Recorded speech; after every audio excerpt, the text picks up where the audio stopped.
नमस्कार, आप देख रहे हैं यू न्यूज़ यूपी और मैं हूं राहुल सिंह। यूपी गुनाह में एक और सनसनीखेज खबर का खुलासा करके जो है मैं फिर से आपके सामने हाजिर हो गया हूं।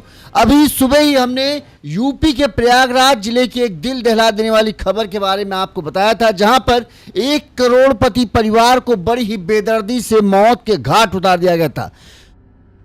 कहे प्रयागराज का एक मेन बाजार का इलाका साउथ मलाका, यहाँ पर जो एक घर है जो 2 मंजिला मकान है, उसके नीचे 13 से 14 दुकानें हैं। इन 13 से 14 दुकानों के मालिक, जिनको जो लोग जो है अपने परिवार के साथ ऊपर की पहली मंजिल में रहते थे, बड़ी ही बेदर्दी से उनकी हत्या कर दी गई थी। कोई भी नहीं बचा। पिता को मारा गया, मां को मारा गया और बेटे को मारा गया और बेटी को मार दिया गया। अब इस वंश का एक लौता चिराग जो है छोटा बेटा है, जो अभी जेल की सलाखों में बैठा। सवाल सबसे बड़ा यही था कि आखिरकार वो कौन है जिसने इस पूरे परिवार को खत्म कर दिया। प्रयागराज पुलिस ने महज 12 घंटे के अंदर इस सनसनीखेज हत्याकांड का खुलासा करते हुए कहें जो मुख्य आरोपी है उसे गिरफ्तार कर लिया है। लेकिन सबसे बड़ी बात, जो इस पूरे कांड का साजिश रचने वाला था, जिसने पूरा प्लान बनाया था, वो खुद अब मौत के मुंह में समा चुका है। आप ये जानकर हैरान रह जाएंगे कि इस हत्याकांड को अंजाम देने वाला वो शख्स है जिसकी भी लाश जो है उसी घर में मिली थी। अभिषेक, इस घर के बड़े बेटे ने ही इस पूरे हत्याकांड की साजिश जो है अपने दोस्त सनी गुप्ता के साथ मिलकर रची थी। सनी गुप्ता का जो है ये चाय की दुकान लगाता है और जो घर है इसके घर के पास में ही इसका स्टॉल है जहां पर ये चाय बेचता था। अभिषेक ने सनी गुप्ता के साथ मिलकर पूरी साजिश रची। उसकी वजह थी करोड़ों के गहने। अभिषेक उन करोड़ों के गहनों को हड़पना चाहता था जो उसके माँ बाप के पास थे। और इसके पीछे बताया जा रहा है क्योंकि जिस तरह से छोटे भाई के साथ भी पिता की बनती नहीं थी, उसी तरह से बड़े बेटे से भी पिता की उतनी कुछ खास पड़ती नहीं थी। लिहाजा पिता ने जिस तरह से छोटे बेटे को अपनी संपत्ति से बेदखल कर दिया था, अब बड़े बेटे को भी संपत्ति से बेदखल करने का फैसला ले लिया था। लिहाजा अभिषेक को लगा कि उसके हाथ कुछ नहीं लगेगा और जिसके चलते उसने इस खौफनाक साजिश को रचा और घर में मौजूद 1.5 करोड़ के करीब गहने जो हैं उन्हें लूटना चाहता था। इस लूट की वारदात को अंजाम देने के लिए उसने चाय वाले, जो इसकी दुकान पड़ोस में ही थी, सनी गुप्ता, उसको अपने साथ मिलाया और रविवार की दोपहर में इस पूरी वारदात को अंजाम दिया गया। कहते हैं कि अभिषेक ने मां, बाप और बहन की हत्या खुद अपने हाथ से की। इसके बाद घर के अंदर जो वो कार्डबोर्ड आपने देखा होगा, जिस कार्डबोर्ड में लिखा था कि बंटी, बबली और बहू ने मारा, ये सब एक साजिश का हिस्सा थे। अभिषेक ने ही उसे ऊट पटांग भाषा में लिखा ताकि सबको ये लगे कि मरने वालों ने ही ये लिखा है। और इसकी वजह से जो है पुलिस का शक हमारे सबसे छोटे, जो हमारा भाई है, छोटा भाई, उसी के ऊपर जाएगा, जिसका नाम है अश्विनी कुमार वैस, क्योंकि वो पूरे इलाके में बंटी और बबली, वो और उसकी पत्नी बंटी और बबली के नाम से मशहूर है। तो पुलिस को, और अपराधी किस्म के हैं, जेल में बंद भी हैं, तो पुलिस को लगेगा हाँ इन्होंने ही किया, तो पुलिस उनकी तरफ ध्यान देगी, इधर हम गहने लेकर फरार हो जाएंगे। लेकिन कहते हैं ना कि जो व्यक्ति, जो बेटा अपने माँ बाप का नहीं हो सका, भला वो किसी और का क्या होगा। यही बात जो सनी गुप्ता था उसके दिमाग में घूम रही थी कि ये कैसा नालायक बेटा है जो अपने माँ बाप, अपनी बहन को मार रहा है सिर्फ पैसों के लिए। तो ऐसा कहीं ना हो जब ये पूरा कांड हो जाए तो वो मेरा हिस्सा न दे, और जब अपने माँ बाप, बहन को मार सकता है तो फिर हम उसके लिए कौन से बहुत खास हैं, हमको भी ये मार सकता है। इसी डर में सनी गुप्ता ने, जब पूरी लूट का कांड हो जाता है, जब हत्या की पूरी साजिश हो जाती, जब गहनों का बंटवारा हो रहा होता है नीचे दुकान में, इसीलिए आपने नोट किया होगा जब हमने खबर बताई थी, ये था कि घर के 3 सदस्य यानी मीनाक्षी, अनीता जो माँ थी और जो व्यापारी थे बुजुर्ग, उनकी लाश घर के ऊपर मिली थी, लेकिन अभिषेक की लाश घर के नीचे जो दुकान थी उस दुकान के अंदर मिली थी और शटर बंद था। वो इसलिए था कि नीचे दुकान में बैठकर ये दोनों सनी गुप्ता और अभिषेक जो है गहनों का बंटवारा कर रहे थे। अब सनी का कहना है कि जब गहने को बंटवारा की नंबर आई तो वो मुझे बस चिल्लर दे रहा था, मतलब थोड़ा बहुत दे रहा था और सब कुछ अपना लेकर रफू चक्कर होना चाहता था। मुझे इस बात का डर भी था कि ये शख्स जो है अपने माँ बाप का नहीं हो रहा है तो मेरा क्या होगा, कहीं ऐसा ना हो अपने पाप को छिपाने के लिए ये मेरी भी हत्या करा दे। लिहाजा हमारे बीच में गहनों के बंटवारों को लेकर बहस हुई और फिर गुस्से में आकर जो है मैंने उसकी हत्या कर दी। पूरे गहने समेटे, शटर, दुकान का शटर गिराया, उसमें ताला बंद किया, घर के गेट पे ताला बंद किया, घर के अंदर जो खून था उसको सब साफ किया और सबके बॉडी को मैंने कंबल से लपेट दिया ताकि लोगों को इस घटना के बारे में 3-4 दिन बाद पता चले, तब तक जो है कोई ये ना जान पाए कि हम इनके घर गए थे। और इसने उन सारे गहनों को अपनी चाय की दुकान में छुपा दी। इस दौरान इसे लगा कि इसका किसी को पता नहीं चल पाएगा, क्योंकि न चीखने की आवाज़ न चिल्लाने की आवाज़। 2 दिन तक वो वहीं पर रहा, किसी को भनक नहीं लगी। लेकिन मंगलवार को जब तेज बदबू फैलने लगी तब लोगों को एहसास हुआ कि कुछ गड़बड़ हुआ। जब पुलिस वहां पहुंची, पुलिस जांच पड़ताल कर रही थी, तब सनी गुप्ता भी वहां मौजूद था। लोगों के बीच तमाशा देख रहा था वो भी, जबकि सब कुछ जानता था। पुलिस ने 12 घंटे के अंदर इस हत्याकांड का खुलासा किया और सनी गुप्ता को गिरफ्तार कर लिया।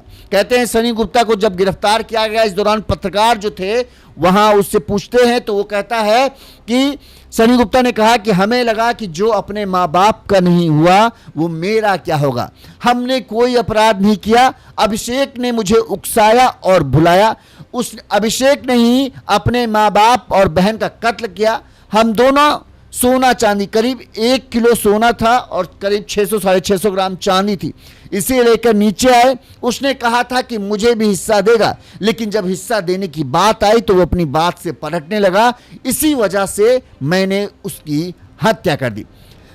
सनी गुप्ता ने क्या कहा पहले वो सुनाते, फिर पूरी खबर विस्तार से आपको बताएंगे। पुलिस ने प्रेस कॉन्फ्रेंस की है, क्या उन्होंने कहा वो भी हम आपको बताएंगे। सबसे पहले जो सनी गुप्ता ने पत्रकारों से क्या कहा वो सुनिए। सनी सर हमारा कोई क्राइम नहीं था। उसने उस्काया हमको, उसने हमको बुलाया, उसने अपने साथ मिलके अपने माँ बाप को सबको कत्ल किया अच्छी तरह से। सब सोना चांदी नीचे लेकर आया, हमको सब बोला इतना दे, फिर नहीं दिया। कब बनाई थी प्लान, कब बनाया था? हो गया। इससे बात करने की कोशिश की गई थी, थोड़ा बहुत बोला, लेकिन वही बोला कि हमने नहीं मारा, हमने सिर्फ इसको मारा क्योंकि इसने हमारे साथ धोखा किया। चलिए अब हम आपको पूरा घटनाक्रम विस्तार से बताते हैं, फिर पुलिस की प्रेस कॉन्फ्रेंस सुनाएंगे। जैसा कि हमने आपको सुबह बताया, घटना जो है यूपी के प्रयागराज जिले की है। प्रयागराज का साउथ मलाका कोतवाली क्षेत्र है। इसमें हीवेट रोड चौराहा है, बड़ा ही जाना माना प्रयागराज शहर का प्रमुख हिस्सा है। ये जो प्रॉपर्टी आप देख रहे हैं अपनी वीडियो में, इसकी अनुमानित कीमत कम से कम 20 करोड़ रुपए है। 800 स्क्वायर फीट में ये पूरी संपत्ति है। नीचे के साइड में सारी दुकानें, कम से कम 14 से 15 दुकानें बताई जाती हैं, सब किराए पर उठी हैं। सिर्फ एक दुकान जो है वीरेंद्र कुमार वैश्य, जो इस पूरे उसके मालिक हैं, इनकी उम्र करीब 70 साल के आसपास थी। इनकी पत्नी अनीता, जिनकी उम्र करीब 60-65 साल थी। इनकी एक बेटी है मीनाक्षी, जिसकी उम्र करीब 40 साल के आसपास है। सबसे घर का जो बड़ा बेटा है मीनाक्षी से छोटा था अभिषेक, जिसका नाम है, इसकी उम्र 40 साल है। इसके अलावा एक और इनका बेटा था जो छोटा, सबसे छोटा, जिसका नाम है अश्विनी कुमार वैश्य। ये पूरा परिवार है, यानी एक बेटी, 2 बेटे और पति पत्नी, 5 लोगों का परिवार। अब लेखक कहते हैं ना कि बहुत सारे लोग कहते हैं कि पैसा बहुत कुछ होता है, लेकिन इस खबर से समझिए, करोड़पति परिवार, 14-15 दुकानें, हर दुकान से किराया आ रहा है, लेकिन इस परिवार में खुशियां नहीं थी। इसका अंदाजा इस बात से लगाइए कि पता नहीं क्या माता पिता के दिमाग में थी कि बेटी, सोचो 40-45 साल की बेटी हो रही, उसकी शादी नहीं की गई। बड़ा बेटा 40 साल का हो रहा है, उसकी शादी नहीं की गई। यहाँ तक कि इन्होंने अश्विनी की शादी भी नहीं की थी, जो 36 साल के हो रहा था। अश्विनी ने खुद लव मैरिज की थी अपनी एक लिव इन पार्टनर ऋतु यादव करके नाम था, अब ऋतु वैश्य बोलती है, उसके साथ की थी। अब आप सोचिए, इतना पैसा होने के बाद, इतनी संपत्ति होने के बाद, पता नहीं इस परिवार में क्या दिक्कत थी कि ये किसी की शादी, अपने बेटों तक की शादी नहीं कर रहे थे। और बेटों के साथ इनका रिश्ता, दोनों बेटों, पहला ऐसा नहीं कि छोटे बेटे या के साथ ही रिश्ता खराब था, दोनों बेटों के साथ वीरेंद्र कुमार वैश्य का रिश्ता बहुत खराब था। छोटा बेटा चूंकि आपराधिक किस्म का आदमी था, वो और उसकी जो लिव इन पार्टनर थी रितु, वो दोनों मिलकर क्या करते थे, वो लोगों को मैट्रिमोनियल जो शादी वाली वेबसाइट होती थी उनमें अपने फेक प्रोफाइल बनाते थे और उनसे ठगी करते थे। इस मामले में जो है रितु और अश्विनी को गिरफ्तार किया गया था और जिसके बाद दोनों जेल में बंद हैं। दोनों जेल में बंद थे। अभी रितु जमानत पर बाहर है, कहां है पता नहीं, जबकि अश्विनी जेल में बंद है। ठीक, एक बेटा, इस बेटे की हरकत के देखते हुए वीरेंद्र कुमार वैश्य ने उसे अपनी संपत्ति से बेदखल कर दिया। एक बेटा बाहर हो गया।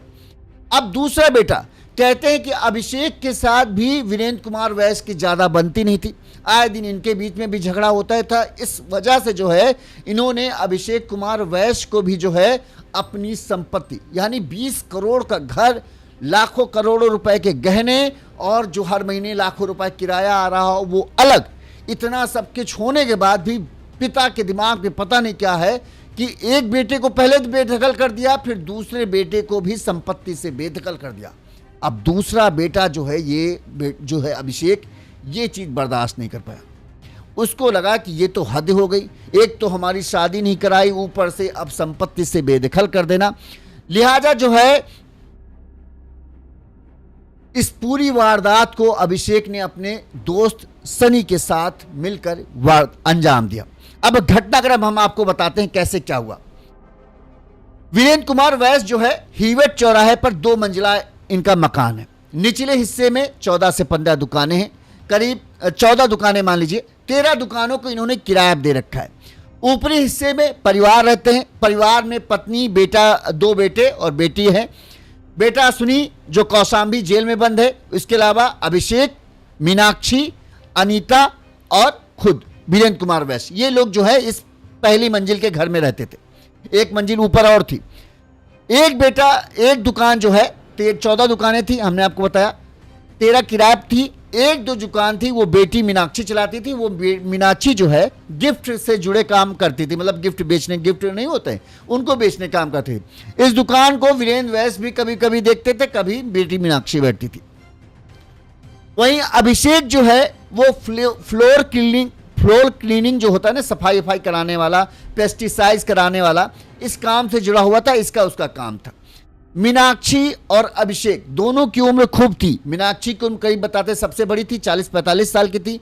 अभिषेक भी 40 साल का हो रहा था। दोनों की शादी नहीं हुई थी, जबकि इतना करोड़पति परिवार था, फिर भी क्यों नहीं हुई पता नहीं भाई। अब घटना वाले दिन आते हैं।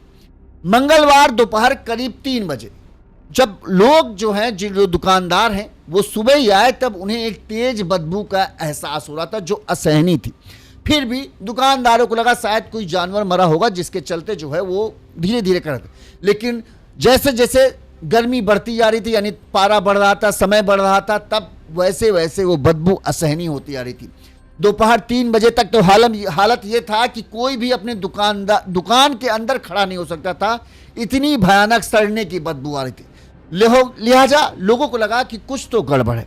तुरंत ही लोगों ने इस बात की सूचना दी। वहीं लोगों ने इस बात को भी नोटिस किया कि जो दुकानों के मालिक हैं वीरेंद्र कुमार वैश्य, ना उनकी बेटी मीनाक्षी, ना उनका बेटा अभिषेक पिछले 2 दिनों से किसी को नजर नहीं आए। वहीं घर में ताला भी लगा है।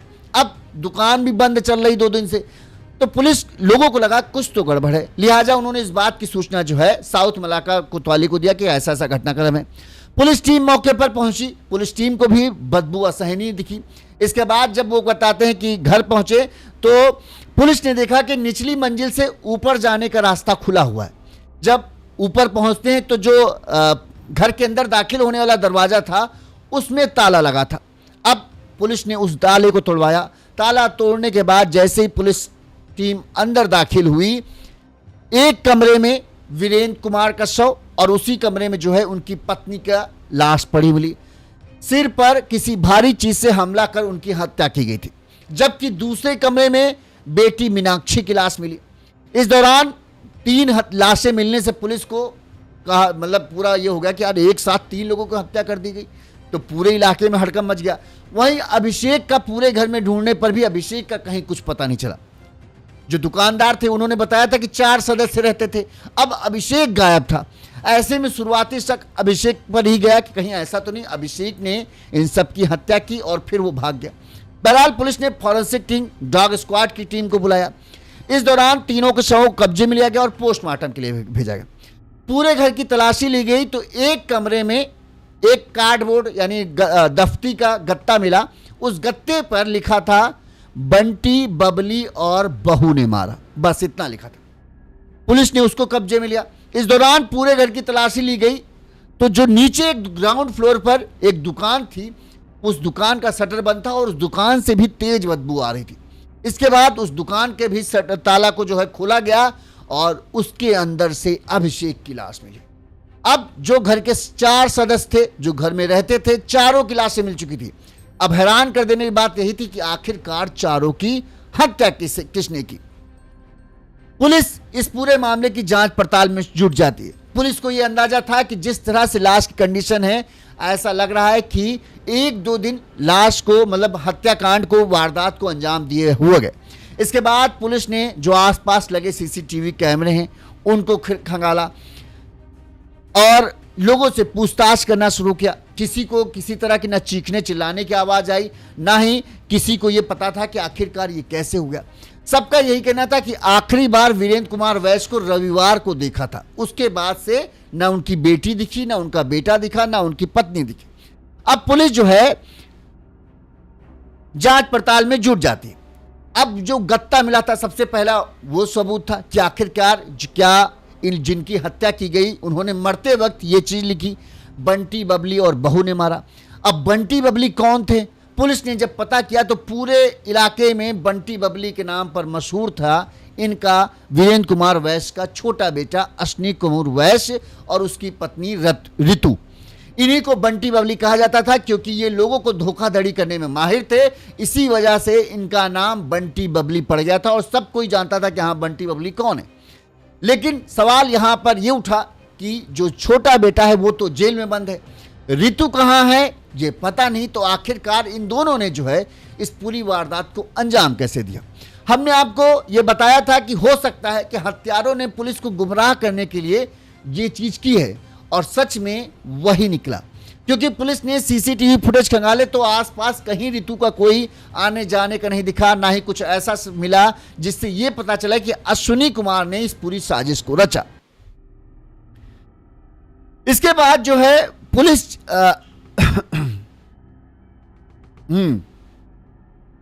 कहते हैं अब पुलिस को यह हुआ कि हत्यारा हो कौन सकता है। इस दौरान पुलिस को रविवार की दोपहर का एक सीसीटीवी वीडियो मिलता है। रविवार की दोपहर में सीसीटीवी वीडियो में यह दिखता है कि जो चाय की दुकान लगाता है पड़ोस में सनी गुप्ता नाम का युवक, वो अभिषेक के साथ घर के अंदर जा रहा है और 2-3 घंटे बाद यानी 3 बजे करीब वो अंदर जाता है और 6 बजे वो वहां से अकेले बाहर निकलता है और उसके हाथ में कुछ थैली जैसा है। अब पुलिस का माथा ठनकता है, सनी गुप्ता को पुलिस उठाती है और जब उससे पूछताछ शुरू करती तो कहता साहब हमने कुछ नहीं कहा, हमने कुछ नहीं कहा। पुलिस जब सख्ती से पूछताछ करती है, सीसीटीवी का हवाला देती है, तब सनी गुप्ता ने जो कबूला उसने तो सबके होश उड़ा के रख दिया। सनी गुप्ता ने बताया कि साहब ये सब जो कुछ हुआ है वो अभिषेक ने ही किया। जब पुलिस को सनी ये ने बताया कि अभिषेक ने किया है, लेकिन अभिषेक की तो लाश घर में थी, तो आखिरकार जब अभिषेक ने किया तो अभिषेक के साथ ये किसने किया? तब सनी गुप्ता बताता है कि अभिषेक की यह हालत की वजह उसकी कहें धोखेबाजी। सनी गुप्ता सब कुछ विस्तार से बताता है कि पूरा माजरा दरअसल में है क्या और क्यों अभिषेक ने इस पूरे हत्याकांड की वजह रखी। जो वीरेंद्र कुमार वैश्य थे वो अपनी बेटी के साथ उनका ज्यादा लगाव था, मीनाक्षी के साथ। मीनाक्षी जो गिफ्ट की दुकान चलाती थी उसी दुकान में वीरेंद्र कुमार वैश्य बैठते थे।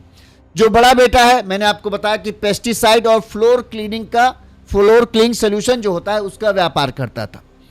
अभिषेक और मीनाक्षी दोनों की शादी नहीं हुई थी, छोटा बेटा जेल में बंद था। वहीं जो ऋतु है, छोटे बेटे की पत्नी ऋतु, वो जमानत में जेल से बाहर है, लेकिन उसका कहीं कुछ पता नहीं। जिस तरह से छोटे बेटे के साथ पिता वीरेंद्र कुमार वैश्य की पटती नहीं थी, उसी तरह से बड़े बेटे के साथ भी वीरेंद्र की पटती नहीं थी। अब उसकी वजह क्या थी कि जिस तरह से छोटा बेटा जो है गलत संगतों में फंसा हुआ था, उसी तरह से बड़ा बेटा भी निकला। पड़ोसियों और रिश्तेदारों के अनुसार अभिषेक की संगत को लेकर परिवार में अक्सर विवाद रहता था। यानी अभिषेक की भी जो दोस्ती थी वो थोड़ा आपराधिक किस्म के लोगों थे। कहते हैं कि एक बार अभिषेक ने, जबकि करोड़ों की संपत्ति मालिक हैं, अभिषेक ने किसी से 1 लाख रुपए उधार लिए थे। समय पर रकम ना लौटाने पर, वो प्राइवेट वाला कर्जा नहीं होता जो हर महीने का किराया वो चलता है, क्या बोलते हैं, ब्याज, उनसे इसने 1 लाख रुपए लिए थे। अब वो जो तो जानते हो उनका ये होता है पैसा लौटाओ नहीं तो मार खाओ। तो समय से इसने जब पैसा नहीं लौटाया तो इन्होंने, उन लोगों ने जिन्होंने इसको कर्ज दिया था, इसको जो है पिटाई की और इसे उठा ले गए और परिवार को धमकी दी, पैसे दो नहीं तो पूरे परिवार को खत्म कर दिया जाए। इसके बाद कहते बहन मीनाक्षी ने जो पैसे थे वो दिए। पैसों की तो कमी थी नहीं, लेकिन वीरेंद्र कुमार वैश्य थोड़ा कंजूस टाइप के हमको लगते हैं, लिहाजा इसी वजह से जो है वो उतना पैसा बेचों को शायद नहीं देते थे। 1 लाख रुपए मीनाक्षी ने उनको दिए। इसके बाद अभिषेक को छुड़ा के लाए। इस बात से जो है वीरेंद्र कुमार वैश्य बहुत ज्यादा नाराज हुए। कहें इससे यह दिखता है कि वीरेंद्र कुमार वैश्य के लिए पैसा कितना इंपॉर्टेंट था बेटे से के मुकाबले। कहते हैं कि इस बात से वीरेंद्र कुमार वैश्य और अभिषेक के बीच में, बाप बेटे के बीच में खूब झगड़ा हुआ और इस झगड़े का नतीजा ये हुआ कि गुस्से में आकर वीरेंद्र कुमार वैश्य ने बड़े बेटे को भी, यानी अभिषेक को भी संपत्ति से बेदखल कर दिया। एक बेटे को पहला हटाया, दूसरे बेटे को अब हटा दिया। सिर्फ और सिर्फ बिटिया बची जिस पर वीरेंद्र कुमार वैश्य सबसे ज्यादा भरोसा करते थे। लेकिन इस बात से, भले ही छोटा बेटा ने उतना नहीं कुछ किया क्योंकि वो जेल में बंद था, अगर शायद जेल में न बंद होता तो वो भी कुछ करता। अभिषेक इस बात को बर्दाश्त नहीं कर पाया और अभिषेक जो है गुस्से में एकदम तमतमा गया। उसको लगा कि ये जो पिताजी कर रहे हैं ये ठीक नहीं कर रहे हैं, इस तरह से हम लोग इतने बड़े हो जाने के बाद भी अपनी मनमर्जी चलाएंगे तो ऐसा तो होने नहीं दूंगा। कहते हैं कि अभिषेक ने अपने दोस्त सनी के साथ मिलकर परिवार की हत्या का प्लान बनाया। उसको यह था कि संपत्ति से बेदखल कर दे ना कर दे वो बात की बात है, घर में जो गहने और जेवर रखे हैं, रुपया जो रखा है, क्योंकि 3 दुकानों के बेचने की बात आ रही कि अभी हाल में ही 3 दुकानों का वीरेंद्र कुमार वैश्य ने सौदा किया था, उसका भी पैसा घर में था। घर में करीब 1 किलो के आसपास सोना, 600 ग्राम चांदी, आप समझ लीजिए 1.5 करोड़ का मामला यही हो गया। तो ये मौजूद था। तो अभिषेक को ये था कि अगर ये सब हम लेकर रफू चक्कर हो जाएंगे तो बाद में अगर ये संपत्ति नहीं भी मिलेगी तब तक हमारे पास बहुत पैसा हो जाएगा और जब मामला ठंडा होगा तब आएगा और इस संपत्ति को भी कब्जा लेगा। ये उसका प्लान था। लिहाजा सनी जो चाय बेचने वाला था उसके साथ मिलकर उसने ये पूरा प्लान बनाया। अब सनी चाय बेचने वाला हो, उसको भी लालच दिया होगा कि ऐसा है हमारे हाथ जितना लगेगा उसमें से थोड़ा बहुत तुमको भी देंगे। अब ये तो था ही करोड़ हाथ लगा तो 20-30, इसको ये होगा कम से कम 50-60 लाख रुपए तो हमको भी मिलना चाहिए क्योंकि हम भी साथ दे रहे हैं। लेकिन उसका ये था कि 5-6 लाख इसको दे देंगे, बाद रफा दफा कर देंगे। लेकिन अभिषेक ने खुले तौर पर इससे कुछ नहीं कहा कि हम तुमको कितने देंगे। लेकिन सनी गुप्ता के दिमाग में ये था कि इतनी बड़े कांड में हम साथ दे रहे हैं तो हमको आधा पैसा तो, आधा हिस्सा मिलना चाहिए। ठीक, खैर दोनों इस चीज के लिए तैयार हो गए। दोनों ने मिलकर बताते हैं कि रविवार की दोपहर को जो अभिषेक है इसने सनी गुप्ता को घर बुलाया। यहां पर घर के अंदर पहुंचे। कहते दोनों ने मिलकर सबसे पहले जो वीरेंद्र कुमार वैश्य थे उनको मौत के घाट उतारा, किसी भारी चीज से मारा, डंडा वंडा सा उससे मारा। इसके बाद जो है वही उनकी पत्नी थी, वो भी बुजुर्ग थी, वो कुछ उनकी तबीयत भी अक्सर गड़बड़ होती थी, फिर उनकी हत्या की। इसके बाद घर में रखे सारे गहने लूटे और दूसरे कमरे में जो बहन मौजूद थी, रविवार की दोपहर को इस वक्त पूरी वारदात को तब अंजाम दिया जब ज़्यादातर लोग घर पर सो रहे थे। दोपहर में लोग आराम करते हैं तो ये भी सब सो रहे थे और तभी इन तीनों ने जो है उन तीनों की बेदर्दी से हत्या की। फिर जो घर में गहने रखे थे उन सब गहनों को समेट लिया। करीब करीब 1 से 1.5 करोड़ का माल इनके हाथ लग चुका था। इसके बाद जो है ये हत्या कर दी। फिर इन्होंने क्या किया, लाश को कंबल से लपेट दिया। कंबल से लपेट दिया। वहीं अभिषेक ने अपने भाई को फंसाने के लिए वो चीज बंटी और बबली और बहू ने मारा। ये चीज अभिषेक ने एक दफ्ती में लिखी और इसके अलावा दीवार पर लिख दिया। ठीक है, इसके बाद में था कि ये जब कंबल से लपेट दिया, यानी जब तक बदबू आएगी, जब तक लोगों को हत्या के बारे में पता चले, तब तक ये लोग प्रयागराज से काफी दूर निकल जाएंगे और कोई इनको ढूंढ नहीं पाएगा। इनका प्लान ये था। गहने लेकर ये लोग नीचे आते हैं, नीचे दुकान में पहुंचते हैं। दुकान में ये होता है कि भाई जो ये था सनी गुप्ता, ये कहता है भाई हमको हमारा हिस्सा दे दो, तुमको भागना है तो भाग जाओ। यहां पर थोड़ा बहुत जो है, चूंकि अभिषेक का तो यही था कि सब तो मैंने किया, तूने क्या किया, तो उसको ये था कि 5-10 लाख रुपए लो और तुम अपना निपटो। अभिषेक सनी गुप्ता को ये बात ना कहा। सनी गुप्ता चाहता था कि उसे कम से कम आधा हिस्सा मिले। अब इसी बात को लेकर दोनों के बीच में झगड़ा हो गया। वही सनी गुप्ता के दिमाग में ये बात चल रही थी कि ये एक ऐसा बेटा है जो अपने माँ बाप को पैसों के लिए मार सकता है, तो ये मेरे साथ भी कुछ कर सकता है। लिहाजा सनी गुप्ता इस बात के लिए तैयार था कि अगर बाय चांस कुछ होता है तो ये मुझ पर वार करे, इससे पहले मैं ही इस पर टूट पड़ूंगा। और हुआ यही। जैसे ही बहसा बहसी बढ़ने लगी, सनी गुप्ता समझ गया कि ये कुछ कर दे। इससे पहले सनी गुप्ता ने ही जिस तरह से बाकी सबको मारा गया था किसी भारी चीज से वार कर, उसी तरह से अभिषेक गुप्ता को भी वहीं मार डाला। इसके बाद उसने पूरे गहने समेटे, शटर गिराया। कहते हैं इसके बाद शनि अंदर गया, जो खून के दाग थे उन सबको साफ किया, फ्लोर क्लीनिंग से तेल वेल डाल दिया ताकि जो खून एकदम साफ हो जाए। इनके शव को और अच्छे तरीके से रजाई और कंबल से ढक दिया ताकि बदबू ना आ पाए। और ये गहने लेकर जो है जो ये था सनी गुप्ता, इसने जाकर उन गहनों को अपनी दुकान में छुपा दिया और फिर अपना नॉर्मल जैसे काम धाम लग रहा था वैसे ही लग रहा था, ताकि किसी को ये एकदम से एहसास ना हो। क्योंकि भाई जाहिर सी बात है, आज नहीं कल बदबू फैलती। जैसे ही सनी गुप्ता गायब दिखता लोगों को कि भाई यार एकदम से ये जिस तरह से वो लोग नहीं दिख रहे हैं, ये भी नहीं दिख रहा, यानी कहीं ऐसा तो नहीं इसी ने किया। इसलिए अपने आप को वहां दिखाने के लिए कि हाँ हम गायब नहीं हैं, हम वहीं पर हैं, सनी गुप्ता दुकान पे आता रहा और आखिरकार उसका भेद खुल गया और पुलिस ने जो है उसे गिरफ्तार कर लिया। सीसीटीवी, चूंकि वहां पर चौराहा था, सीसीटीवी लगे थे और 2 सीसीटीवी कैमरे ऐसे थे जो उनके घर के मेन जो एंट्रेंस था उसकी तरफ फोकस करते थे। उससे यह दिखता था कि कौन उनके घर तरफ आ रहा है, कौन घर से जा रहा है। और यही सीसीटीवी फुटेज जो है सनी गुप्ता के लिए काल बन गए। सनी गुप्ता को इस बात को नोटिस नहीं किया कि वो सीसीटीवी फुटेज में आ जाएगा। शायद उसे लगा होगा अरे सरकारी हैं, आधे ज़्यादा तो खराब ही रहते हैं, ये भी का खराबी हो। लेकिन वहाँ सीसीटीवी काम कर रहा था और सनी गुप्ता और अभिषेक का पोल खुल गए। इस मामले में पुलिस ने क्या कहा वो बात करते हैं, फिर हम बताएंगे। फिर हम उस पर बात करते हैं कि देखो, करोड़ों की संपत्ति और सुख रत्ती भर नहीं। एक बेटा जेल में बंद, दूसरा बेटा हत्यारा और उसकी भी हत्या हो गई और उसने पूरे परिवार को खत्म कर दिया। अब ये करोड़ों की संपत्ति वही है लेकिन दावेदार एक भी नहीं। पुलिस ने इस मामले में क्या कैसे खुलासा किया वो हम आपको सुना देते हैं, फिर आगे बात करते हैं।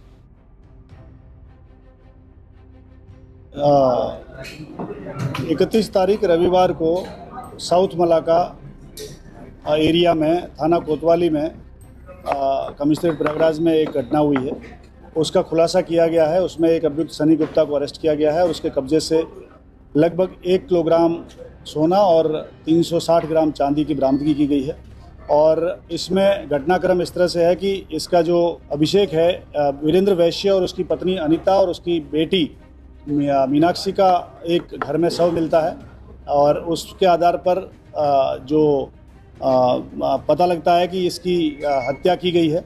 उसके आधार पर पुलिस इसको इन्वेस्टिगेशन शुरू करती है। इन्वेस्टिगेशन में पाया जाता है कि रविवार को 3 बजे के आसपास सनी गुप्ता को अभिषेक, जो वीरेंद्र वैश्य मृतक का बेटा है, अभिषेक बुलाता है और अभिषेक और सनी गुप्ता दोनों मर्डर का प्लान करते हैं।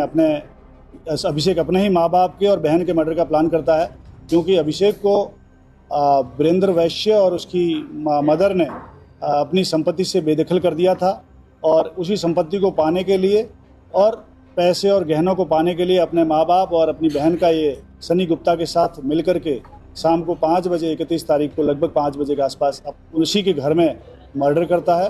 और उसके बाद में जब ये बंटवारे के लिए नीचे अपनी दुकान में आते हैं तो दोनों में वाद विवाद होता है और सनी गुप्ता जो है अभिषेक का भी मर्डर कर देता है और पूरा सामान लेकर के अपनी दुकान जो उसकी उसी कॉम्प्लेक्स में पास में दुकान है, उस दुकान में जो है वो रख देता है और उसकी बरामदगी 100% रिकवरी के साथ सनी गुप्ता की गिरफ्तारी की गई है। अभिषेक जो मृतक वीरेंद्र वैश्य का बेटा है, उसने एक चाल भी चली कि पुलिस उस पर शक न करे, इसके लिए उसने अपने सगे भाई जो जेल में बंद है और उसकी बहू जो बंटी और बबली के नाम से मशहूर है, उन लोगों का नाम एक तख्त पे लिख दिया था और वहीं पे कार्डबोर्ड डाल दिया था। उसमें लिखा था कि बंटी बबली बहू ने मारा, ताकि पुलिस उस पर शक न करके उसके भाई और बहू को अरेस्ट कर रहा है, उसी में अपनी ताकत लगाए। लेकिन जो सनी गुप्ता है, अभिषेक का भी बाद में मर्डर कर देता है इवनिंग में 6 बजे के आसपास और उसके घर में ही, उसकी दुकान में ही उस बॉडी को डाल देता है और फिर ताला लगा करके पूरे घर के ब्लड को साफ करके और वो वहाँ से चला जाता है। सनी गुप्ता की गिरफ्तारी कर ली गई है। सनी गुप्ता और अभिषेक ने मिलकर के पहले अभिषेक ने अपने माँ बाप और बहन का मर्डर किया और उसके बाद सनी गुप्ता ने अभिषेक का मर्डर कर दिया और पूरा सामान और गहने लेकर के अपनी दुकान में रख करके अपने घर चला गया। इसी आधार पर सनी गुप्ता को गिरफ्तार किया गया, पूरी रिकवरी की गई है और 12 घंटे के अंदर पुलिस ने इस खुलासे को किया है, जिसमें पुलिस टीम को हमने 50,000 रुपये का इनाम दिया है। साथ ही इस घटनाक्रम के टाइम में और बाद में लापरवाही बरतने के आरोप में वहाँ का एसएसआई कोतवाली है मुलायम सिंह यादव, उसको निलंबित किया है। साथ ही एक वहाँ का रोहित गौड़ प्रभारी चौकी इंचार्ज है साउथ मलाका, उसको भी निलंबित किया है और हम माननीय न्यायालय के समक्ष इसको पेश करके अभियुक्त को और इसको सजा दिलाएंगे। Thank you. मुझे जो लगता है कि वीरेंद्र कुमार वैश्य ने दरअसल बहुत ऐसा लगता है कि रिजर्व टाइप के आदमी थे ज़्यादा। जो उनके रिश्तेदार लोग, जब ये पूरा हत्याकांड की बात सामने आई तो जो लोग पहुंचे, उनका कहना था कि वीरेंद्र कुमार वैश्य ज़्यादा परिवार के लोगों से भी मतलब नहीं रखते थे, वो अपने में ही रहते थे, अपना है, ना ज़्यादा किसी से बोलना, ना ज़्यादा चालना, या कहें कोई आ भी जाए तो उससे भी ढंग से बातचीत ना करना। एक तरीके से उनका ये था कि हमारे घर ना आओ, ना हम तुम्हारे घर आएंगे। अब ये समझ में नहीं आता, इतना बताओ, करोड़ों की संपत्ति, करोड़ों के मालिक और इतना वो। अब आप सोचो 3 बच्चे, तीनों की शादी नहीं हुई और शादी की उम्र सबकी हो रही थी। ये तो छोटा बेटा कहो प्रेम प्रसंग के चक्कर में उसने ऋतु से लिव इन में रहता था, फिर उसने लव मैरिज कर ली, वरना किसी की शादी नहीं होती। अब ये समझ नहीं आ रहा कि किस तरह का रिजर्व टाइप का आदमी है। अब अमूमन होता है कि आपको अगर अपने बच्चों के लिए शादी रिश्ता ढूंढना होता है तो आप अपने परिवार में लोगों से बातचीत करते हैं। 40-45 साल की बड़ी बेटी हो रही, उसकी शादी नहीं की। 40 साल का बेटा हो रहा, उसकी शादी नहीं की। छोटा बेटा वो भी 36-35 साल का है, उसकी भी शादी नहीं की थी।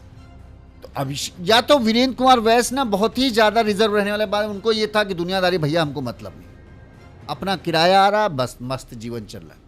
अच्छा ये भी सोचो, इतनी सब दुकानें थी, इसका किराया आने के बाद भी बेटों से नहीं पढ़ने थी, एक भी बेटा सही नहीं। अब ये सही नहीं या पिता का स्वभाव और बेटे को स्वभाव जो है दोनों इतना रिजर्व था कि जिसके चलते जो है इन दोनों के बीच में टकराव अक्सर होता रहता है। ऐसा बताओ, ऐसी संपत्ति क्या मतलब जिसमें तुम्हारा परिवार खुश ना रह पाए। अब ये करोड़ों की बिल्डिंग यहीं खड़ी है, दावेदार कौन? कोई नहीं। वीरेंद्र कुमार वैश्य जो जिंदगी भर पैसा पैसा करके रह गए, वो भी चले गए, मार डाला उसके बड़े बेटे ने। बेटी भी खत्म हो गई, उसकी ज़िंदगी में मुझे नहीं लगता कोई खुशी के पल आए होंगे, क्योंकि सबसे बड़ी खुशी के पल तो किसी महिला के होते हैं कि जब वो दुल्हन बनती है। ऐसा कुछ हुआ नहीं। बड़ा बेटा अभिषेक, इसका भी यही था, उसको भी अपने पिता से दिक्कत थी। अब दिक्कत क्यों थी? ऐसा कैसे हो सकता है कि दो के दो बेटे जो हों, उनको दोनों बेटों को अपने पिता से समस्या हो? एक बेटा तो पक्ष में होता, लेकिन नहीं। अश्विनी वो जेल में बंद है, उसको पहले अपनी संपत्ति से बेदखल कर दिया, बड़े बेटे को भी बेदखल कर दिया, सिर्फ पति पत्नी और बेटी रह गए थे। अब सोचो, सबसे बड़ी बात यह है कि इस संपत्ति, ये जो करोड़ों का सब कुछ है, इसका कौन वो रह गया वारिस? अब या तो ये संपत्ति देखिए, जो दुकानदार हैं अब वो किसी को नहीं देने वाले। अब सब दुकानदार जितने जिनके पास जो है वो अपना दुकान कब्जा हो जाएगी भाई, सीधी बात है, क्योंकि जो कोई बचा ही नहीं। जो छोटा बेटा है वो जेल में है, वो जेल से जब बाहर आएगा तब आएगा, और आएगा भी तो वो ऑलरेडी संपत्ति से बेदखल कर दिया गया, तो उसको कानूनी कार्रवाई करनी पड़ेगी। और अपने यहाँ कानूनी कार्रवाई तो जानते ही हैं कितने साल लग जाते। या तो वीरेंद्र कुमार का वैश्य कोई हो, वीरेंद्र कुमार का वैश्य का जो भाई होंगे वो आके संपत्ति पर दावा खुद ठोक सकते हैं कि भाई अगर पुश्तैनी संपत्ति हुई तो उसमें भी वीरेंद्र कुमार के भाई दावा ठोक सकते हैं, लेकिन उसमें भी ये रहेगा कि भाई उनको भी कानूनी करना पड़ेगा, क्योंकि अभी तक जो संपत्ति है वो तो नाम वीरेंद्र कुमार वैश्य की है। भाई या बहन जो भी होंगे वो दावा कर सकते हैं। ऐसे में ये मान लीजिए कि जितनी भी दुकानें हैं, अब वो सारी दुकानें जो जिसके पास है वो वैसा ही रहेगा जब तक कानूनी अब मामला सुलझेगा नहीं।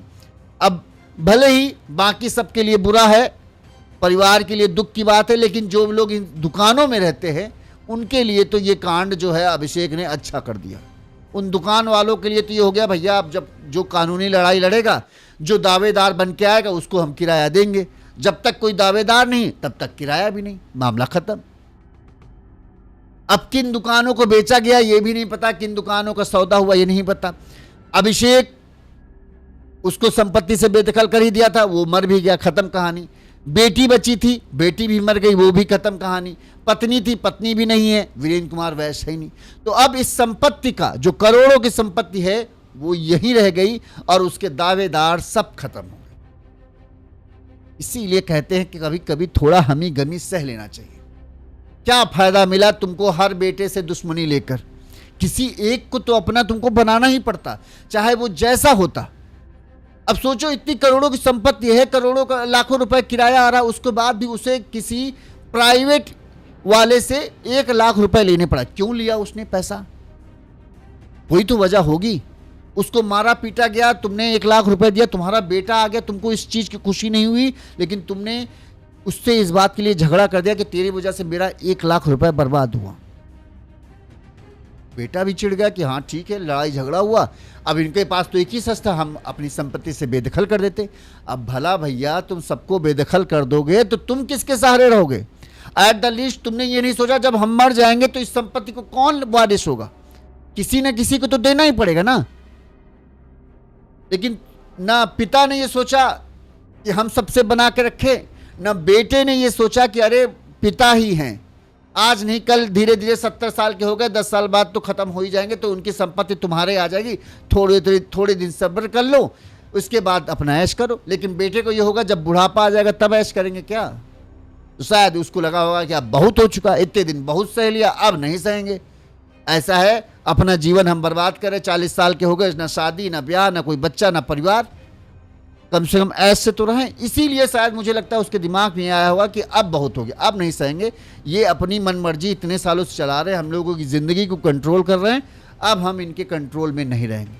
उसको लगा कि भैया ये हमको करोड़ों नहीं चाहिए, हमारे हाथ जो लग जाएगा हम वो लेंगे और यहाँ से रफू चक्कर हो जाएंगे, क्योंकि इन्होंने तो हमको तो एक ढेला नहीं देने का वो कर दिया है, कानूनी कार्रवाई कर दी होगी, संपत्ति से बेदखल कर दिया होगा। जाहिर सी बात है कुछ कानूनी कार्रवाई की होगी तभी तो ये बौखला गया। सिर्फ कहने से तो हो नहीं जाता है कि हाँ हम तुमको बेदखल कर रहे हैं और वो हो जाए। जब तक कानूनी कार्रवाई नहीं होगी तब तक बेटे को इस तरह का नहीं आया होगा कि अब हम इसको नहीं छोड़ेंगे। जब उसके दिमाग में एकदम गुस्सा भर गया होगा कि ये तो हद कर दे रहे हैं यार, पूरी ज़िंदगी हम कुंवारे मरे जा रहे हैं, शादी भी नहीं की।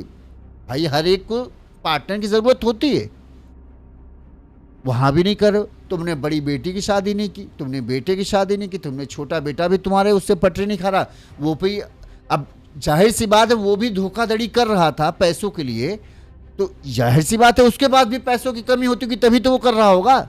नहीं तो जो परिवार इतना संपन्न है, भला उसके बच्चों को इस तरह से लोगों को धोखा देके पैसा ऐंठने की जरूरत क्यों है?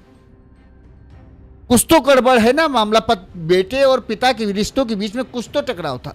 या मुझे ये लगता है कि वीरेंद्र कुमार वैश्य जो है इस तरह वाले थे कि भैया ये मेरा है, तुमको अपना बनाना है तो बनाओ, हम तुमको कुछ नहीं देंगे। और इस चक्कर में जो है ये बेटे जो हैं वो बगावती हो गए।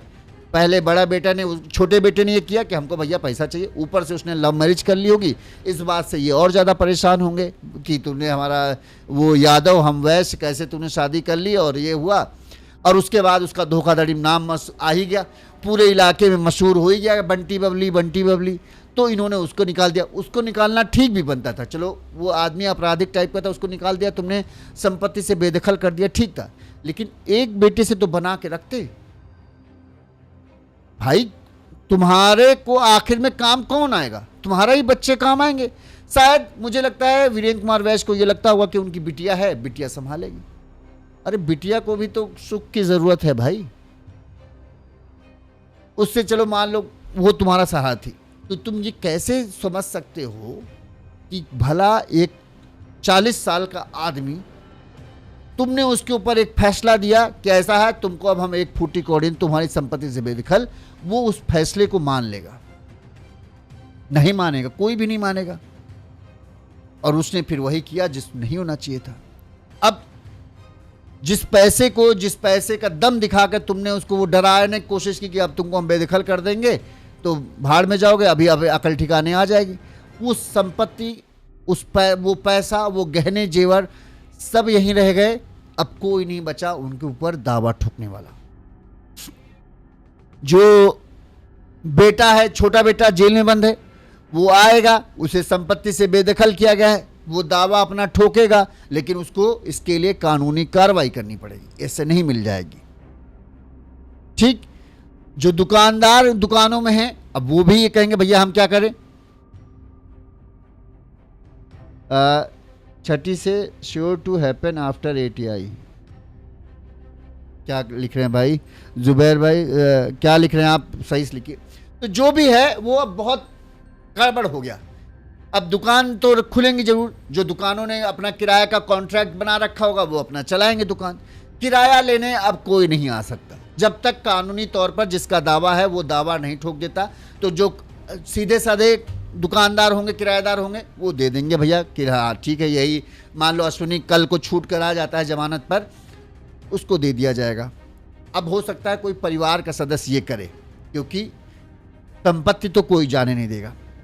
दावेदार वही छोटा बेटा है, अभी तक वो जेल से बाहर नहीं आया। अब इसमें ये हो सकता है कि उसकी जमानत वमानत कराकर किसी तरह से उसे बाहर लाया जाए। जो रिश्तेदार उसकी जमानत कराएगा वो ये कहेगा कि भाई ऐसा है, देखो हम तुम्हारे ऊपर पैसा खर्च कर रहे, तुम आओ इस दावा लो और थोड़ा बहुत हमको दो, बाकी सब तुम अपना संभालो। ये एक चीज़ हो सकती है कि देखो है तो वही वारिस, तो एट द लिस्ट जाएगा उसके पास ही, लेकिन उसको भी इसके लिए कानूनी लड़ाई लड़नी पड़ेगी। तब तक जो भी दुकानदार हैं वो अपना निश्चिंत रह सकते कि अब कोई इनसे किराया नहीं लगेगा। There is a limit to everything. हाँ यही है भाई, यही कहानी है कि अब क्या कर सकते हैं। पिता को भी ये समझना चाहिए कि बच्चे तुम्हारे ही हैं भाई, अच्छा है बुरा है, तुम इनको निकाल कर फिर नहीं जी सकोगे। या तो तुम अपने आप मर जाते दुख में कि लो हमारे दोनों बेटे नालायक निकले, या फिर तुम में को उनमें से कोई एक मार देगा। कोई इतना भारी भरकम घाटा थोड़ी सहेगा। 40-20-30 करोड़ की प्रॉपर्टी तुम्हारे पास, 14 दुकानें हैं। सोचिए मेन मार्केट में चौराहे के पास ये दुकानें हैं, इनका किराया कितना होगा। हर 13 दुकानों से अगर हर दुकान से हम कह रहे हैं कि 5,000 महीने का किराया हम मान लें, अब पता नहीं क्या है लेकिन मुझे लगता है 5,000 से तो ज़्यादा ही होगा। फिर भी हम 5,000 किराया मान लें, तब भी सोचो 10 दुकानों से ही 50,000 रुपये हो जाता है महीने, और 65 मिनिमम 70,000 रुपये किराया हर महीने का। और खाने वाले कितने लोग हैं? सिर्फ 3-4 लोग। हर महीने 70,000 रुपये कम नहीं होता है, और ज़्यादा ही होगा। मैं ये मान के चलता हूँ चौराहे पे चूंकि दुकान है, कम से कम 10,000 रुपये तो किराया होगा ही होगा। हम मरी हालत में मान रहे कि 5,000 रुपये किराया जाता होगा। ठीक, 14 दुकानें बहुत बड़ी बात होती है, और मेन चौराहे पे दुकान होना सबसे बड़ी बात। उसकी डिमांड ही अपने आप बहुत बढ़ जाती है। छोटी से छोटी दुकान भी उसका किराया हाई होगा। इतना सब होने के बाद पैसा है, संपत्ति है, लेकिन सुख नहीं है। मुझे नहीं लगता वीरेंद्र कुमार वैश्य ने अपनी ज़िंदगी में कोई सुख देखा। बस उनके सुख यही होंगे जब उनकी शादी हुई, उनके बाद जब बच्चे हुए, उसके बाद वो जो परिवार के लोगों का कहना कि वो इतने रिजर्व रहते थे कि ज़्यादा बातचीत किसी से करते नहीं थे। दुकान में लोगों का कहना कि किराए विराए के लिए बड़ा सख्त रहते थे, एकदम टाइम पे सब चाहिए होता था, नहीं तो भड़क जाते थे। अब भाई सब लोग बोल रहे हैं, अब सच है कि नहीं, लेकिन लोग यही कह रहे हैं कि अपने से ज़्यादा मतलब रखते थे, ज़्यादा किसी परिवार व्यवहार से उनका मतलब नहीं।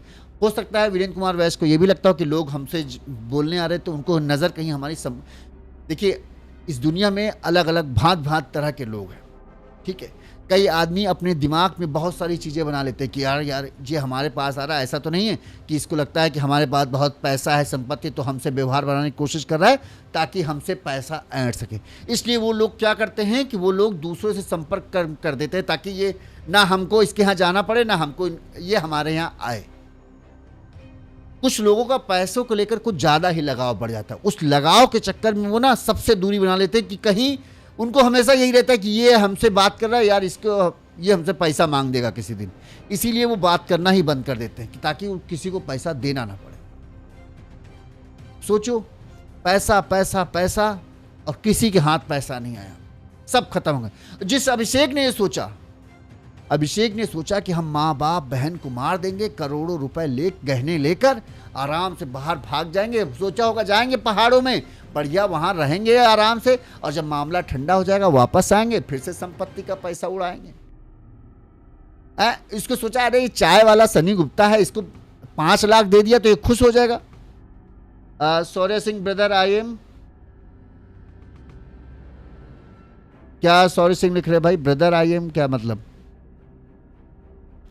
तो उसको लगा होगा कि यार बहुत मौज रहेगी, बढ़िया है, और उसको लगा सनी गुप्ता चाय वाला है, बेचारा ये दिन भर में 200-300 रुपए कमाता है, इसको एक साथ हम 5-6 लाख रुपए दे देंगे तो इसको तो लगेगा बहुत एहसान कर दिए अभिषेक भैया। अभिषेक भैया ने भी इसको लालच दिया, यार ऐसा ऐसा तुम करो, बस तुमको साथ रहना और कुछ नहीं, हमारी मदद करना, बाकी तुमको हम देंगे, बढ़िया देंगे, तुम भी अपना बढ़िया कहीं अच्छी दुकान लेके बढ़िया अपना बिजनेस, चाय वाय छोड़ो, कहीं बढ़िया बिजनेस सेट करना। अच्छा, सनी गुप्ता को भी लालच आया होगा कि यार एक झटके में इसको, तो इसने ये नहीं सोचा होगा कि 1-2 लाख रुपए देगा, इसको लगा होगा आधा हिस्सा, और ये जानता ही है भाई यार इतनी दुकानें हैं, हर महीने का लाखों रुपए तो इनके पास किराया इकट्ठा होता है, तो घर में तो पैसा तो होगा, इसको लगा होगा 40-50 लाख रुपए मिल जाएगा तो हमारी भी जिंदगी एक झटके में बदल जाएगी। ये 40-50 लाख सोच रहा है, वो 4-5 लाख सोच रहा है, ठीक, दोनों मिलकर वारदात को अंजाम दे देते हैं, तीनों को मार डालते हैं, घर में सबको बड़ा अच्छे से सफाई वफाई कर दिए, पूरा गहना जेवर सब लूट लिए।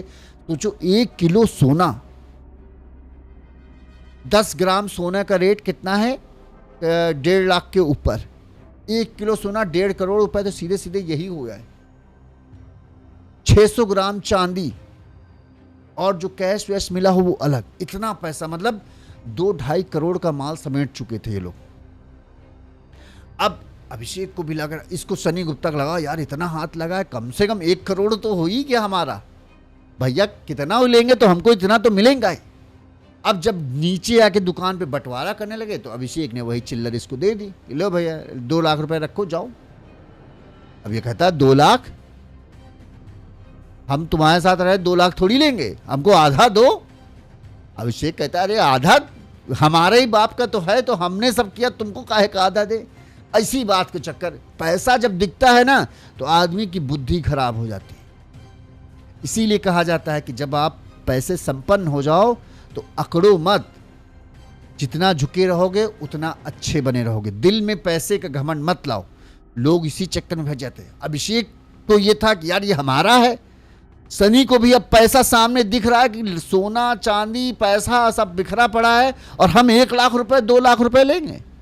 उसको लगा कि हटाओ, जो आदमी अपने माँ बाप का नहीं हुआ, इस पापी को अपने साथ रख के क्या फायदा, अपने माँ बाप बहन को मार डाला, ये तो साला कल को हमको भी मार देगा। लिहाजा उसने उसको भी जब दिया और सोचा 50-60 नहीं अब पूरा लेंगे, और पूरा लेकर चला गया। अच्छा, सनी को ये था कि अगर वो अचानक से, जाहिर सी बात है सब लोग जानते हैं कि भाई ये सनी यहाँ दुकान लगाता है, अगर अब लोगों ने देखो पुलिस को बताया कि रविवार की दोपहर से जो है वीरेंद्र कुमार वैश्य, ना उनकी पत्नी ना उनकी बेटी ना उनका बेटा दिखा। दोपहर से 3 बजे ये घर के अंदर गए थे। अब उसी शाम से अगर सनी गुप्ता गायब हो जाता कि उसकी भी दुकान बंद है तो लोगों सबसे पहला शक चला जाता। इसलिए सनी गुप्ता ने सोचा कि यार अगर हम गए, इसने जाकर सब कुछ साफ सुफ कर दिया था ताकि उसका कहीं निशान न मिले। अब चाय वाला है उतना तो वो है नहीं कि इसको हो कि यार सीसीटीवी लगाया क्या अब इस हड़बड़ाहट में तो ये गया अंदर और हड़बड़ाहट में निकला, तो इसने सीसीटीवी को ध्यान नहीं दिया। इसको लगा कि अगर हम गायब हो जाएंगे सबसे पहला शक हमारे ऊपर आ जाएगा, इसलिए ये अपना नॉर्मल काम धाम पे लगा रहा। अच्छा, इसने 2 दिन देखा कि कोई किसी को भनक भी नहीं लगी। तीसरे दिन लगा, तब तक इसको लगा जब तक बॉडी सड़ जाएगी किसी को पता ही नहीं चलेगा कौन आया कौन गया। अच्छा, ना चीखने का आवाज़ ना चिल्लाने की आवाज़, किसी को भनक भी नहीं लगी थी, ये बात सच्ची। और हमने आपको देखिए बताया था कि जाहिर सी बात है इस हत्याकांड में कोई ना कोई अपना शामिल है, जिसके घर में आने के बाद भी किसी ने न चीखा न चिल्लाया। 3-3 लोगों की हत्या हो जाए और कोई चीखे चिल्लाए ना, ये संभव नहीं है। ये तभी नहीं हो सकता है जब कोई ऐसा आदमी हो जो पहचान को, और अभिषेक तो उनका ही बेटा था, तो भला उसके लिए कैसे चीखे चिल्लाएंगे। सनी गुप्ता को भी वीरेंद्र कुमार वैसे रोज देखते थे कि हाँ ये तो भाई दुकान लगाता है अपने पड़ोस में। बहरहाल यही है, अब इस हत्याकांड का पुलिस ने खुलासा किया। जो मुख्य आरोपी अभिषेक था वैस, उसकी तो हत्या हो ही गई। सनी गुप्ता को पुलिस ने गिरफ्तार कर लिया है, जेल भेज दिया गया है। जो छोटा बेटा है वो जेल की सलाखों में बंद है, और ये करोड़ों की संपत्ति, 20 करोड़ का लगभग अनुमानित कीमत है इस मकान और दुकानों की, वो अब यहीं पर छूट गए। जो इस पर 13 दुकानें जो किराए पर हैं, उन दुकानों के दुकानदार जो हैं, उनके लिए, सबके लिए कहें बुरा है, लेकिन उनके लिए ये चीज़ अच्छी हुई, क्योंकि अब उन्हें आने वाले दिनों में किराया तो किसी को नहीं देना है। जब तक इस बात का कानूनी तौर पर वो नहीं हो जाता निपटारा कि ये संपत्ति का मालिक कौन है, तब तक वो, अगर जो ऐठे वाले दुकानदार होंगे, जो सीधा साधा होगा, कोई परिवार का अगर मान लो कल को अश्विनी जमानत पर छूट के आ जाता है, वो कहता है भाई हमको किराया दो, तो जो सीधा साधा होगा वो दे देगा। जो अड़ियल थोड़ा होगा वो कहेगा काहे को दे, तुम कौन हो इस मकान के, दिखाओ हमको कागज, तुम इस मालिक हो, कानूनी कागज लेके आओ पहले कोर्ट से, तब दूंगा किराया, ऐसे तो दूंगा नहीं। या जो अश्विनी कुमार वैस के मान लो कोई रिश्तेदार होंगे, वो आके दावा ठोके कि ये हमारी है, अब तुम लोग हमको किराया दोगे, तो उनको भी वो कह देंगे दिखाओ कागज, कानून वहाँ पे हम, आजकल तो ऑनलाइन सारे पेपर मिल जाते हैं, दिखा लेगा भैया ये तो अभी वीरेंद्र कुमार वैस के नाम पर है। जब तुम मालिक बन जाना, तुम्हारे नाम पर ज़मीन चढ़ जाए, तब आके किराया ले लेना। बहरहाल तब तक ये 13 दुकानदार जो हैं वो अपना आराम से रहेंगे। और कहते ना कि जब ज़्यादा जो पैसा आदमी करता है वो पैसा उसके कभी काम नहीं आता, दूसरों के काम आता है। आप देखो ये दूसरों के काम आ रहा है। इस खबर पर आपकी क्या राय है, हमें कमेंट करके जरूर बताइएगा। इसी तरह से गुनाह की तमाम खबरें हम आप तक पहुंचाते रहेंगे। साथ ही अगर आपको लगता है कि हम सही तरीके से खबरें दिखाते हैं और खबर आपको समझ में आती है और आपको ठीक लगता है, तो आप हमें आर्थिक तौर पर सहयोग कर सकते हो, जैसे हमारे इन दर्शकों ने हमें आर्थिक तौर पर मदद भेजी है। हम इन सभी के आभारी हैं। इससे हमें चैनल आगे बढ़ाने में मदद मिलेगी। इसी तरह से हम कोशिश करेंगे सही तरीके से खबरें आप तक दिखाते रहें। इसके अलावा आप अगर छोटी खबरें, रील की तरह खबरें देखना पसंद करते हैं, तो आप हमें इंस्टाग्राम पर फॉलो कर सकते हैं। यून्यूज़ यूपी करके आप डालेंगे, हमारा अकाउंट आ जाएगा, वहाँ पर भी आप हमें फॉलो कीजिए, हमें समर्थन दीजिए। और अगर आप सहयोग देना चाहें तो हमारा फ़ोनपे नंबर स्क्रीन पर फ्लैश हो रहा है, इस पर आप हमें आर्थिक तौर पर मदद भेज सकते हैं।